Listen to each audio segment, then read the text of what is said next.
Assalamualaikum warahmatullahi wabarakatuh. Ya, 3 sampai 4 pertemuan terakhir menjelang UAS adalah bagian saya untuk mengajar liquida teori. Ya, saya ke bagian materi tentang sediaan sirup kering atau dinamakan reconstituable suspension.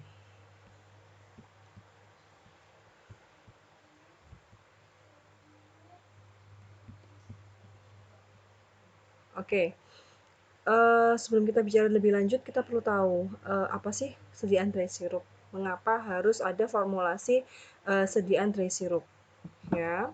Nah, secara garis besar, suatu sediaan dry syrup itu adalah suatu sediaan yang atau mengapa dia harus ada, karena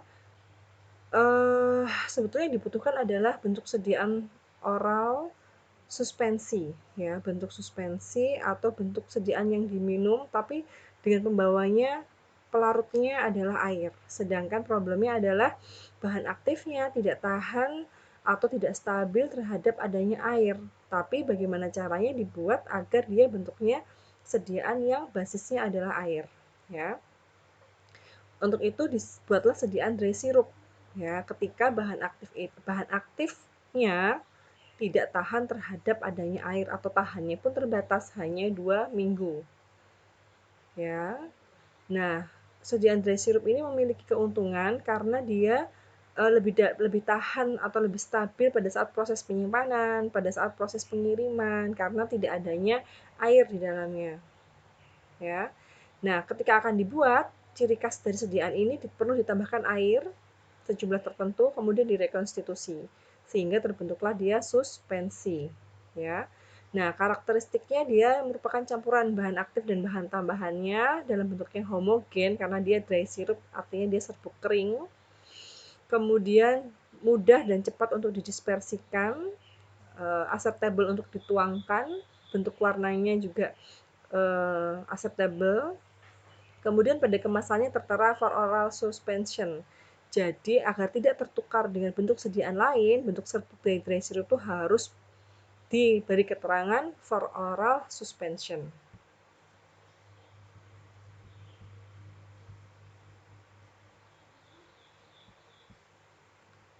Nah, kemudian bahan aktif apa saja sih yang sering digunakan untuk formula dry syrup?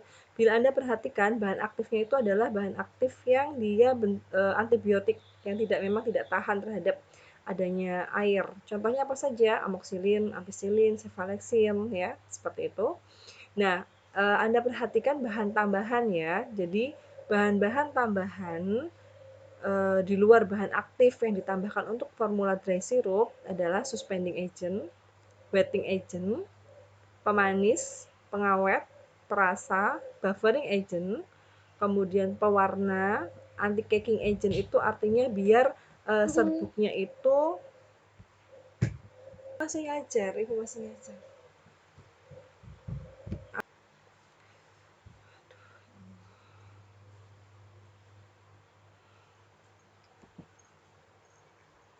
Jangan deh.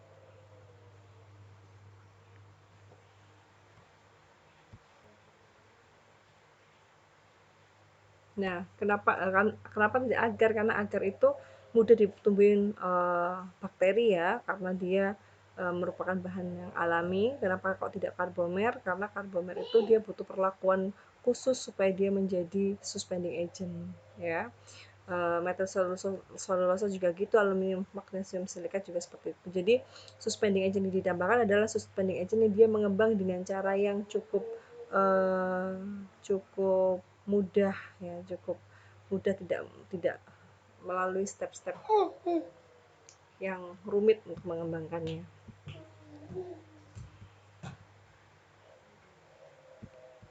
Nah, kemudian bahan tambahan lainnya di sini ada pemanis, ya. Pemanis bisa dari sukrosa, jenis sukrosa. Sukrosa bisa menjadi pemanis, pengisi, pembawa minyak menguap, juga bisa manitol, dextrosa, sakan itu merupakan bahan pemanis yang tidak tahan terhadap pemanasan. Sedangkan wetting agent itu artinya zat pembasah ya. Syaratnya dia itu harus mudah dikeringkan. Ya, umumnya memakai apa? Polisorbat, SLS, Ya, sedangkan wetting agent yang gliserin, propylene glikol, sorbitol tidak bisa digunakan. Kenapa? Karena ketika kita menggunakannya dan kita mengeringkan dia menjadi sediaan dry syrup, justru yang ada dia malah nanti lengket ya, menimbulkan problem.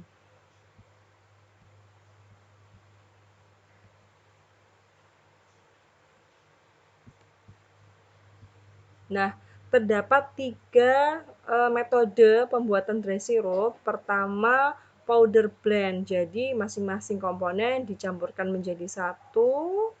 Ya, komponen formula dicampurkan dalam bentuk serbuk, ya, serbuk kering dicampurkan jadi satu. Bahan dengan jumlah sedikit dilakukan pencampuran 2 tahap. Nah, di sini diberi keterangan bahan dengan jumlah sedikit dilakukan pencampuran 2 tahap. Artinya apa? Basisnya kita bagi jadi 2, bahan aktif yang konsentrasinya sedikit itu kita bagi menjadi 2 bagian. Kemudian baru digabungkan menjadi satu. Ya. Kemudian granulated product artinya sama seperti Anda membuat granul pada granulasi basah untuk sediaan tablet. Kemudian combination product ini artinya bahan yang tidak panas ditambahkan setelah pengeringan granul ya. Jadi bahan-bahan yang tidak tahan panas bisa ditambahkan ketika granul itu jadi, termasuk menambahkan bahan aktif sediaan antibiotik ya, karena antibiotik tidak tahan terhadap pemanasan. Granulnya dulu dibuat, kemudian baru ditambahkan setelah granul itu menjadi dingin atau setelah jadi menjadi granul, baru ditambahkan bahan aktif.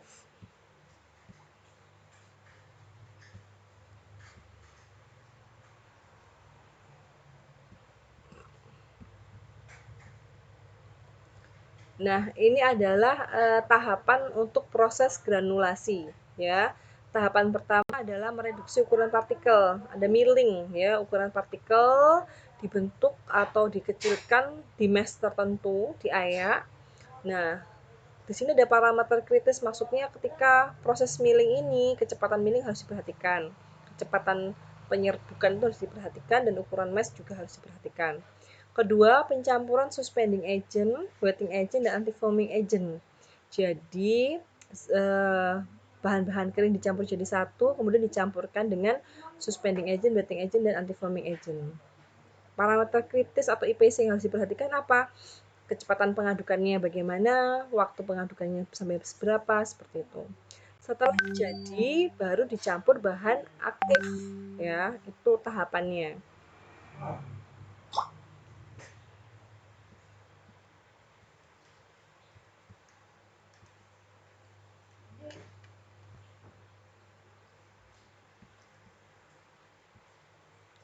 Nah, yang kedua, tahapan kedua adalah proses granulasi. Setelah dicampur jadi satu, dibentuklah granul.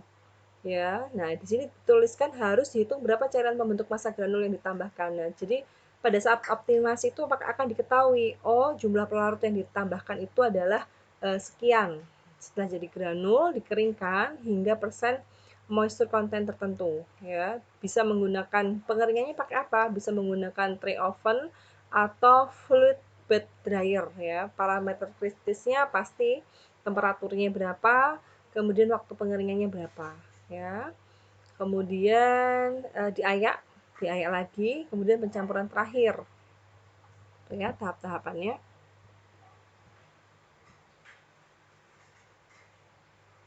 Nah, di sini dijelaskan kerugian dan keuntungan memakai 3 tipe proses pembuatan dry syrup ya. Nah, ketika campuran serbuknya saja yang dilakukan campuran serbuk, keuntungannya pasti lebih ekonomis ya, tapi kerugiannya adalah karena dia serbuk-serbuk dapat mengalami segregasi. Artinya apa? Bobot jenis serbuk yang lebih besar berada di bawah dan bobot jenis yang lebih ringan berada di atas. Sehingga bila memisah otomatis ketercampurannya dipertanyakan apakah bisa benar-benar tercampur secara merata atau tidak.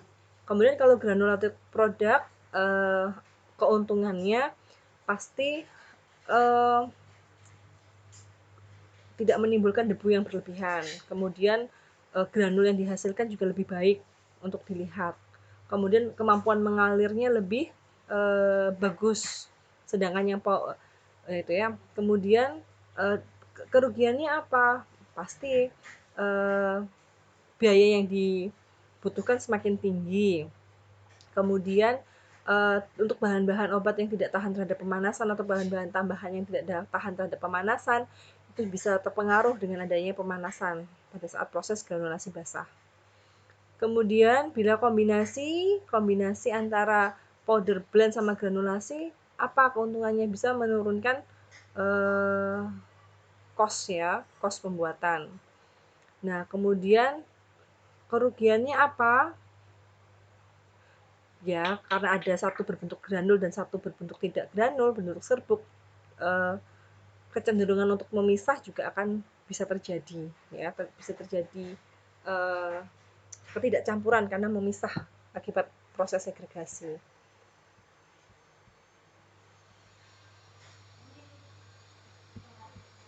Nah, berikut adalah contoh proses pembuatan dry syrup. Di sini disebutkan ada bahan-bahan gula, pengawet dapat, bahan-bahan suspensi, bahan pengental itu diaduk ya, di milling dan super mixing. Kemudian dalam kneading mixer artinya yang ada scrapernya ya. Jadi mixer yang ada pisaunya ya. Nah, kemudian solvent pembuat granul yang sesuai ditambahkan hingga terbentuk suatu massa granul. Setelah terbentuk massa siap di granul, pasti masuk ke screening ya. Screening dengan oscillating granulator itu artinya kita mengayak, ada mesin pengayaknya di sini. Diayaklah di sini hingga membentuk massa granul dasar. Baru dikeringkan. Nah, dikeringkan itu bisa fluid bed dryer, jadi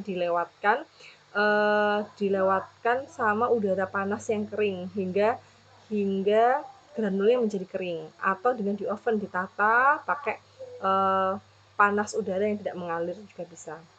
Kemudian menjadi granulat. Nah, setelah menjadi granulat, granulnya jadi granul pertama, ditambahkan bahan aktif.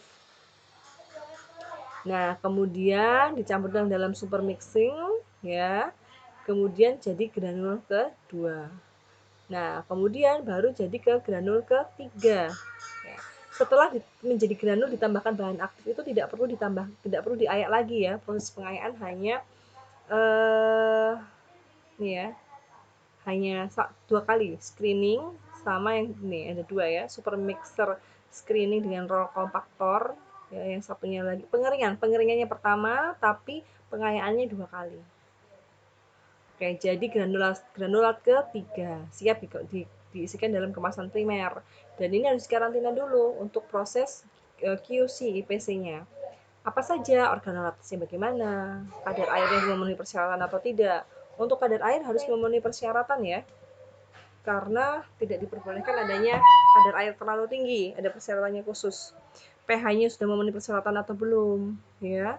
Kemudian viskositasnya. Kenapa pH jadi permasalahan? Karena nanti dia akan menjadi bentuk sediaan oral suspensi, di mana kestabilan bahan aktif juga dipengaruhi oleh kestabilan pH karena ada pembawa air di sana. Kemudian dimasukkan pengisian pada mesin filling di botolnya, kemudian dikarantina. Kemudian baru diberikan etiket, label, brosur seperti ini ya. Kemudian baru dikarantina lagi dan disimpan dalam gudang obat ya.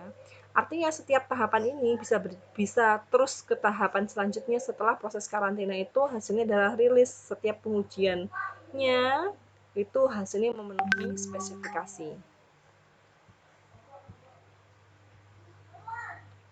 Oke, demikian perkuliahan ini. Mohon dipelajari lebih lengkap, lebih lanjut. Bila ada pertanyaan, silakan kita sama-sama diskusikan via Google Classroom. Demikian, terima kasih. Assalamualaikum warahmatullahi wabarakatuh.